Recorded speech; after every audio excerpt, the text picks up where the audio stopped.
Chapter 23. "They're waiting inside," one of them said. "Could you lower the flaming blades of fucking righteousness?" I asked as I fished through my pockets for my keys. "You smell like old frying grease," said the other one, turning his head in disgust. "And roasted animal flesh." "Get the fuck out of my way. This is my house," I growled, realizing the door was already unlocked. I walked inside and found Gabriel, Michael, and the Fates sitting in the sanctuary. I probably should have put things away a little bit more before I left the house. For some reason, my cleaning rampage hasn't improved the look of things at all. Gabriel smiled. Michael scowled. The Fates just kept shifting from one visage to the other. "Well, this is a surprise visit. You could have just called. I had my cell phone on me," I lied.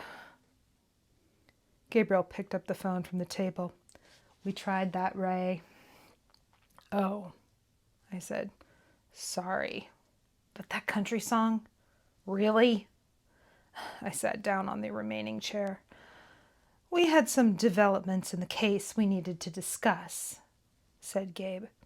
"And we need a progress report." "What developments?" I asked. Gabriel looked at Michael expectantly. "There have been prayers asking for protection from that preacher of Jaziel's. Some of its followers have left in suspicious circumstances, and their prayers for safety have been brought to us. We believe he has overstepped his bounds among the people he was sent here to help." "All right, what do you need to know?" I asked. "I'm working on it. I've read through the journals. I've done some investigation and research into the possibility she was under outside influence from both the angelic and demonic realms." "Angelic and demonic?" asked Michael, raising one dark eyebrow. "Yes. Through Jaziel, and also a low-level soul-eater that goes by the name of Amnon. The tulpa we saw is a product of her belief that she was possessed by a demon, a belief she was opened up to by both sides. As head of the guardian angels, I assume you knew that Amanda was what the soul eaters call a bright one that is going to exert a strong influence on the playing field of good and evil." Michael nodded. "Well, Amanda was caught in the middle between those two forces and basically torn apart in the process, mentally, emotionally, and spiritually, leading to the genesis of the tulpa and eventually her death." "Jaziel was involved in this process?" he asked. "Yes. While I do not have definitive proof he ever had complete possession of her at any time, he did try his damnedest to force his way in through visions, dreams, and pressures from the group she got involved in. He is currently in full possession of the preacher, Jeremiah Anderson, but he denies any wrongdoing in either case." "And the demon?" asked Michael. "Amnon. His original host was Jeremiah Anderson. Amnon is just a low-level slimeball demon who works for Nina in envy and lust. He had been with Jeremiah for a long time, encouraging his addictions, drugs, alcohol, sex. He says that one day he had stepped out to check on another host he had going, and when he came back, he had been locked out of Jeremiah Anderson's head by another demon. But as far as I can see, it wasn't a demon that took up residence. It was Jaziel." "A bit unorthodox, but not out of the realm of possibility," said Mike. "Yes. Remember the incident in St. Louis where you yourself entered a victim of possession to save a soul?" "I remember, because I was there." Mike nodded again. "Yes, but those were extraordinary circumstances." "Regardless, it set precedent for what happened in this situation. It was the battle between both sides that pulled her sanity apart and destroyed her," I said. "That is what tore her thread. Both sides vying for control of what isn't theirs to control." The Fates interrupted. "This is the truth of the matter. Humanity must choose for itself what it will do, whether that be good or evil, said the crone. Both sides overstepped their bounds. Both should be punished, said the mother. The thread will be rewoven and the tapestry patched. It is already in place, and the new thread has been chosen, said the maid. We are satisfied in this matter, Judge, they said, with their voices layered and echoing across one another. What do you mean, satisfied? I said, incredulous. I'm not satisfied. Justice needs to be done.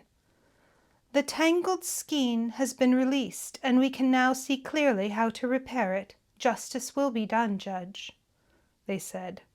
We have threads that are woven to patch the holes, threads that are stronger, threads that we have used since the beginning that weave anew.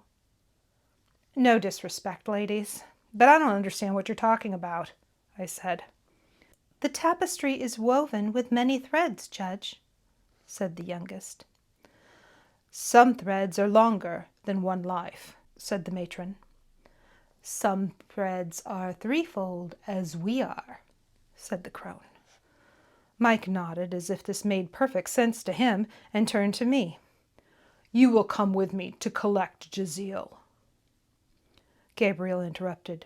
But Ray, who killed Amanda? I stood up, still confused. I don't know. I do know that if Jeziel hadn't interfered in her life, she would still be here, not trapped in limbo with her corpse rotting in her family's cemetery plot. Gabe nodded sadly. I'll see the ladies out. Mike had a muscle car waiting outside the church. It was black and shiny. Red flames painted down the sides, emanating from a black skull painted on the front. He threw his sword in through the open back window and gestured towards the passenger seat. Nice ride, I said. It was nice. The seats were leather and the gearshift knob was a chrome skull. It didn't have a new car smell. It had the smell of old leather, asphalt, and blood.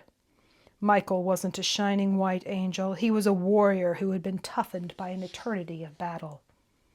Thanks. I prefer my bike, but I had a feeling you'd be riding along on this one. Didn't think it would be dignified to have you hanging on my back down the streets of Kansas City, he said, putting the car in first and pulling out onto the street. I appreciate that, I said. Do you know where he is? Well, I'm assuming that he's in the Kmart church, he answered. This whole thing is a shame. He could have really done something good here, but pride. It's always pride with our kind. Lucifer and I used to be really close. But he got too cocky, too prideful, thought he was better, more important, more valuable. But we are made to serve, not to be served. It's easy to forget that when you start looking only at yourself and not the glory of everything that surrounds you. Mike rarely talked this much. I think this was the most I had ever heard come out of his mouth at one time. I just sat and listened. The war is endless, endless, always fighting his side. When humanity was created, we thought we would have help against the darkness, that these human beings would be what would finally tip the battle in our favor. But then they became prideful, just like Lucifer. They looked inside themselves and they got lost there, determining that they themselves were more important than anything else, than anyone else. Then those other humans outside, those who were different from them, they were their enemies. And then they became a reflection of the heavenly realm, divided and warring. Only their wars aren't fought for ultimate good and ultimate evil. They are just fighting over trivialities. I understand how Jeziel came to the conclusion he did, but it is still wrong. It is wrong. Humanity must decide what they will be. Each individual must decide. This is the reason the Creator gave them free will, I said. These are things we angels have a hard time seeing. We cannot understand these two natures within one body. We are light and good and holy, or we are dark and evil and profane, he said. Jeziel, while he is wrong, still sits in the place of the good and holy until he has been judged. He looked at me. That is why you are here. You must judge. You were spawned from both natures. You have both within you, and you can discern and name what is evil and what is good. Do you remember when Satan was cast out from heaven? I said. Yes, I remember. That was the day this never-ending war started. None of us saw the evil in him. None of us recognized it because we did not have it within us. The Creator gave him many chances to see his error, but Lucifer only became more and more convinced that God was only trying to limit him, that God was jealous of Lucifer, a being of God's own creation, and Lucifer only knew what jealousy was because he himself had experienced it because of his pride. Lucifer wasn't God. He wasn't almighty. He could not create, but he could lie. And he did. He lied to all of us, trying to bring us all into rebellion against the one who had created us, and he succeeded, as you know. The evidence of the ones he took with him is all around us. He drove in silence for a few minutes. I'm sorry about Amanda, he said. I know what it is like to watch someone close to you change and turn into something that is not what you knew. I still miss him, the old him, the son of the morning, not the source of darkness that he's become. I don't miss that at all. I thought about old Lucifer, the shining one, the son of the morning, the bright morning star, about what he would have been and what he had become, and about Amanda's bright soul light, about her pride and how the angel had blown that blue soul fires of hers into something unnatural, feeding it dreams and visions and Jeremiah Anderson's charming words. She had become someone else. Had she dug that grave for the person she had been, the one that she had begun to loathe so much, the one I still loved and missed with everything I had? Mike rolled down his window as we got off the highway. You smell like garlic and old frying oil, he said. What is the nature about the complaints filed about Jaziel? I asked, ignoring the statement about my odor. He was right. The garlic from the marinara sauce had some really strong staying power. Manipulation, turning people against one another, fostering an environment of distrust and paranoia, coercion, even going so far as to interfere in the laws of nature beyond what is allowed when dealing with humans. He is terrifying people, and I am concerned that if he goes unchecked, he will cause more deaths than just your friends, he said. So do you think he killed Amanda himself? I asked. He pulled into the church parking lot. I could hear the praise music coming from indoors. It set my teeth on edge.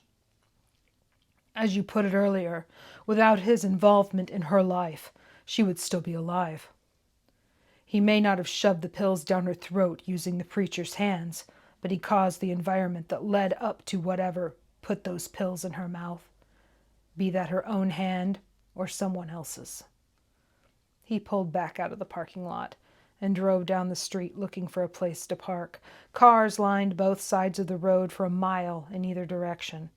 Eventually, we parked in front of a house in one of the neighborhoods surrounding the church. Mike hit the button on his key fob and the car faded from existence. That's a handy feature, I said. I'm in the market for a new car, you know. Where can I get that? You can't, he said, strapping his sword to his back. He started off down the sidewalk towards the church. It was still cold, but the air had a hint of spring to it. I could smell the change in the air, wet earth, rain, growing things. In the distance, I could see sparks of lightning shooting across the sky. You're doing? I said, gesturing towards the clouds. No, he said, but the planet knows there are opposing forces in play. That is not a good sign. Great, I said under my breath. In case you haven't noticed, I'm a bit of a coward. Mike scared me to begin with, and I had only viewed him in battle from a distance before now. If he said it wasn't a good sign, it must be really bad. Hell, my fingers hadn't even fully grown back yet. As we got closer to the church, the music got louder. It sounded like a modern country melody with repetitive lyrics, but I was sure that they weren't singing about getting drunk and getting laid. Mike was up ahead of me a few paces.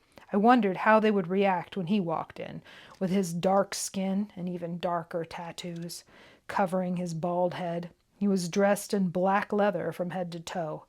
I noticed I couldn't see the sword strapped to his back unless I squinted at it and looked at it from an angle. And then it only appeared like heat shimmering off asphalt in the middle of summer. A human wouldn't be able to see it at all. Even without it, he looked terrifying. I could see stars through the bare tree branches overhead. They were starting to bud now. The lightning continued on the horizon. It was too early for storm season. The air was heavy and warmer than it should be. We reached the parking lot of the church. The cross that had been wrapped in Christmas lights a few months ago had been replaced by a blue neon one, and there was a vinyl sign underneath which proclaimed the name of the church, Guiding Light Fellowship, a spirit-filled church. The music was louder now. The door was open. There were no bouncers this time. As we walked in, Mike moved his fingers as if working an invisible cat's cradle, and then faded almost from view. I looked down at my own hands, and I had faded as well. The music had stopped and been replaced by applause. We turned right and walked down the hallway that served as an entrance. Around another corner, we were at the back of what had become a huge auditorium. The far end of the gutted department store was now an elevated stage with stairs leading up to it. The band was set up at the back of the stage. Over their heads was a huge projection screen showing the church's name, followed by more slides with badly animated Bible verses and motivational quotes spinning into place under pictures of happy people holding Bibles, Jeremiah Anderson preaching, and bad clip art. Fucking PowerPoint. God, I hated PowerPoint. The applause grew much louder when a podium started rising from the floor of the stage. The base held a display of flowers surrounding an open Bible, behind which was an old-fashioned hurricane lamp. We stood at the back of the church and watched as Jeremiah Anderson, Jaziel, walked out on stage. The crowd, already on their feet, started pushing towards the front of the room. He held up his hand as he took his place behind the podium, and the crowd quieted. He looked even older than he had when I had been there last, and he walked with a bit of a limp. Michael did that weird cat's cradle thing again, and I could suddenly see Jaziel there with Jeremiah, his face and arms moving a moment before Jeremiah's did, like a surreal double-exposed image. When Jeremiah spoke, I could hear the echo of Jaziel's voice behind his, and I could see how the crowd reacted to it, needing it, craving it, willing him to tell them what to do, what to believe, to absolve them of their own personal weaknesses and thoughts, to give them the comfort of those who have no doubts, the comfort of the absolute. I could see the colors fade, even more than they already were as he spoke, until it was all a mass of white flame. I looked at the archangel standing next to me. He could see it too. Jeremiah, Jaziel, still did not know that we were there.